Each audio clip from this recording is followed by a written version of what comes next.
This is the realization. Nobody's coming to save you. No one. Not even a single person. No one is coming to force you to be disciplined, to do that thing you've always wanted to do, to stay motivated, to go after it. All you have is you. You got yourself. You have to do it. You have you. It's just you.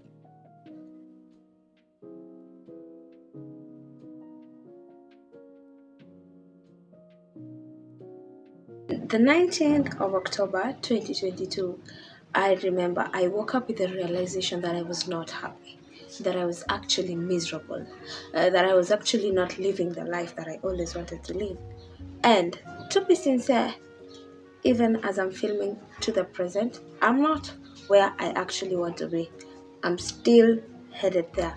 I'm still moving. But for this particular day, I was so miserable, but I was so determined to take that step and actually say, I am going to change my life. I am going to change my life. I am going to change my life. I did.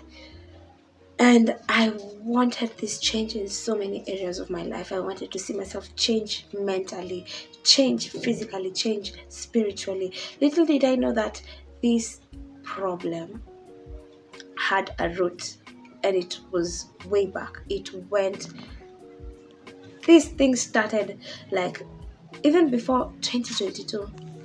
I took my journal recently and I went to the 30th of November 2019, and I saw myself. I read the notes that I took back then, and I write, I feel like I'm slowly dying before I even get to my destiny.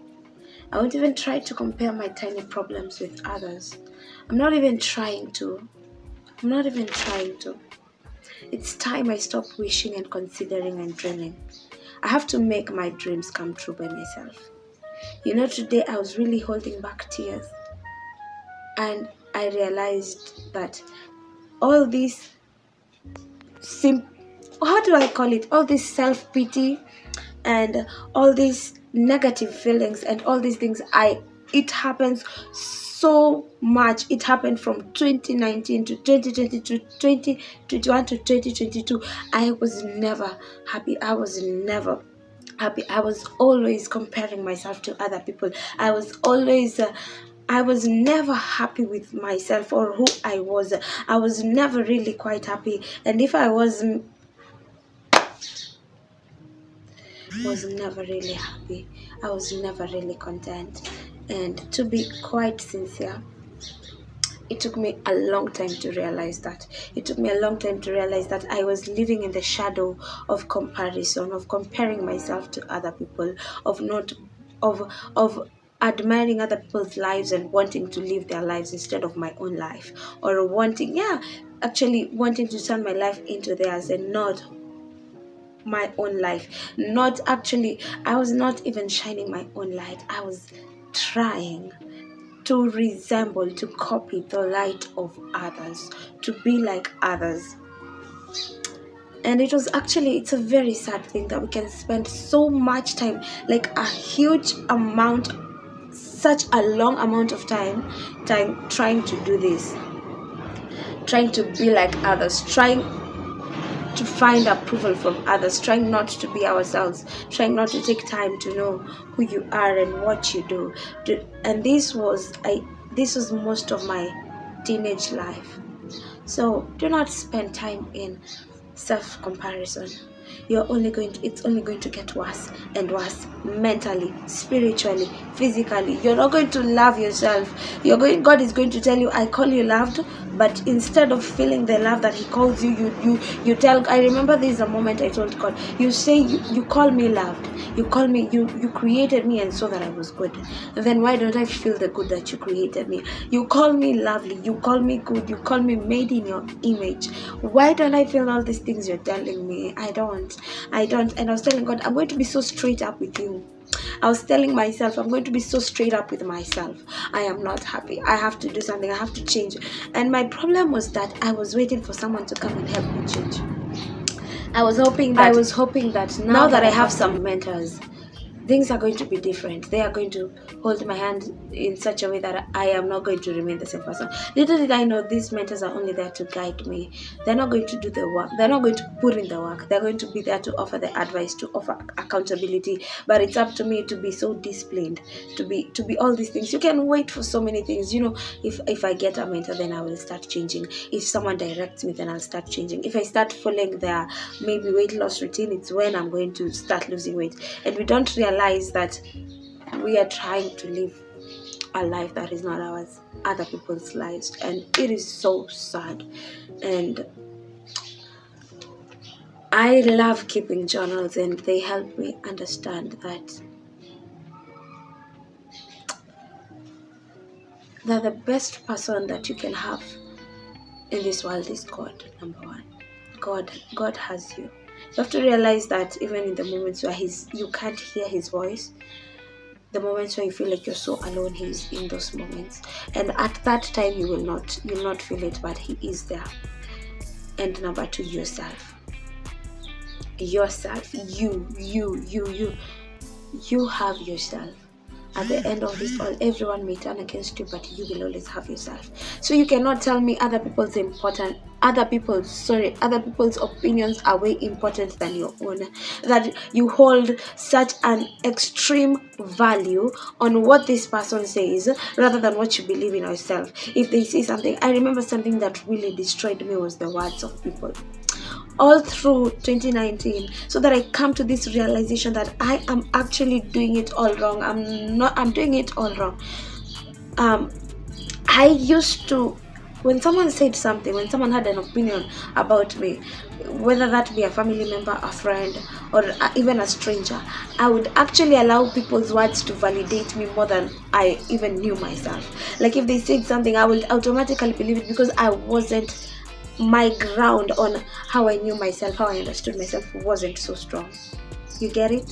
So the moment you decide to actually go to the root, understand who God called you to be, and then now when you understand what God says about you, then start to know, what do you like, what don't you like, who are you, what do you like to do, what can't you tolerate, what is your standard, what are your boundaries. Understand those things, understand who you are, and people's words will not have such power over you. Oh my God, this messed me up so bad. I allowed people's opinions, I allowed people's words to validate me, when yet God says totally, even the moment like God is talking such things about you, so strong and powerful words about you, like when God is saying, I know plans I have for you, the plans I have for your life are amazing.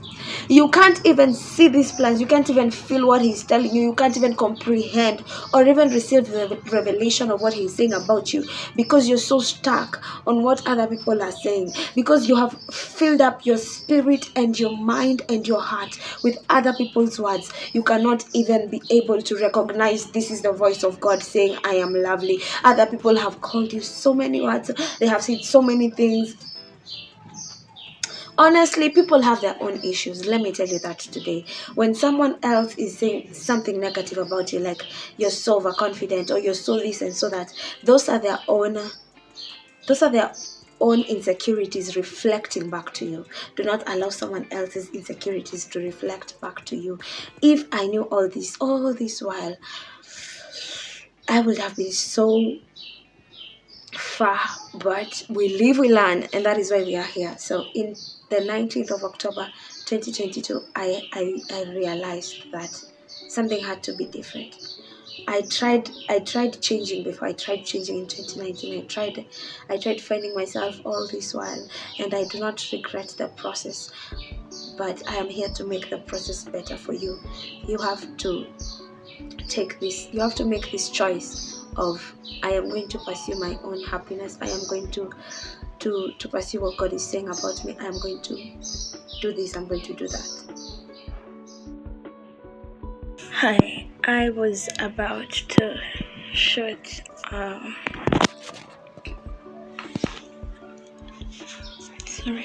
I was about to shoot maybe a video to see how I'm progressing with even my dance and everything, and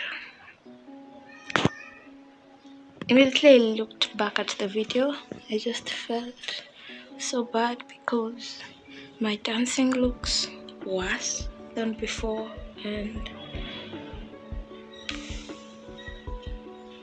yeah. So I think for now I don't know what to do. I want to keep going, but then I want to like sit down and make a plan again. I saw moments in myself where I thought that this was going to be my life for the rest of my life, to the point where I can say I feel like I'm dying even before I reached my destiny. I remember when I was 18 years old, I wrote in this old journal that I feel like an 18-year-old carrying the baggage of an 81-year-old. If such a young girl who is a teenager can hold such negative such a negative outlook towards life, then there is a problem, because we pursue the life of Hollywood. I was pursuing something. I thought I was happy, but I never realized genuine happiness comes from me being so solid in myself, in yourself. You are key above all, every other acquaintance, relationship, friendship, all these other relationships, above them all, even above the one you value with your family. Are you taking care of yourself, or you're waiting to get to the point where there is no return, where it's too late, you're too depressed, you're too ABCD to even realize who you are? When you look in the mirror, do you actually see yourself, or you see the image of what other people call you to be? Others call you this, others call you that, but how do you see yourself? And I was so unhappy with my life. I was so miserable. I lived under the shadow of people's opinions, and it messed me up. It messed me up so badly. So you have to take that time, intentionally take that time to know who you are, and not to allow other people's words validate you.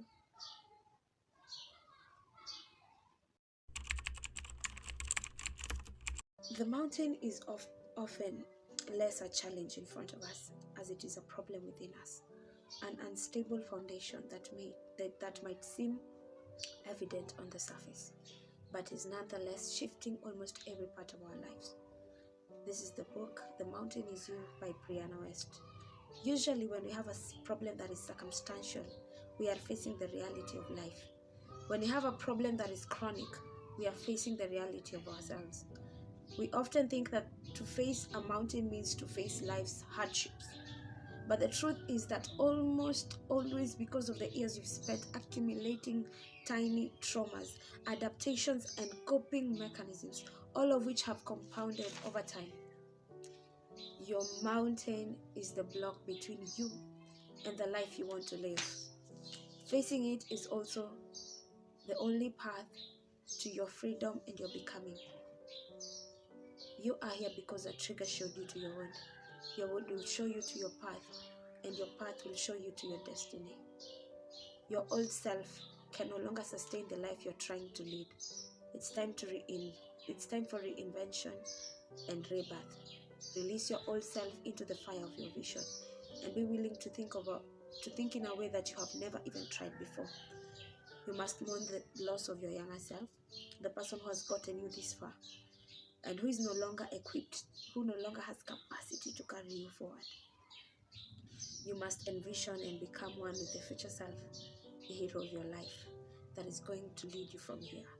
The task in front of you is silent, simple, and monumental. It is a feat most do not ever get to the point of attempting. You must now learn agility, resilience, and self-understanding. You must change completely, never to be the same again. The mountain that stands in front of you is the calling of your life, your purpose for being here, your path finally made clear. One day this mountain will be behind you, but who you become in the process of getting over it will always stay with you. In the end, it is not the mountain you must master, but yourself. I can go on and on about how I decided one day to wake up and change my life, how I'm still changing my life. I can decide to go on and on about it. But at the end of the day, I want you to realize you have to love yourself so much to the point where you want to see your life change. You want to see yourself grow. You want to see yourself become who you're becoming. And people like shortcuts. People like I want to get it over done with. But sometimes it's not always about the shortcut. It's about the process. The process is what matters. At the end of the day, you want to live a happy life. And this is episode 1 of how I changed my life, and it's called the realization that you're actually miserable, you're actually a procrastinator, you're actually lazy, you're actually ABCD, you're actually not working hard, there is something about you. What is your realization? Write it down. I remember writing my realization, what I realized about myself. My realization, I valued people's opinions more than I did to myself. The realization that I was never so comfortable in my own skin. The realization that I never knew what confidence was, but I hid in something else. That realization. And when you receive the realization, you have to now decide. You're not going to stay there. You're going to actually do something about it. You're going to change your life. This was the realization.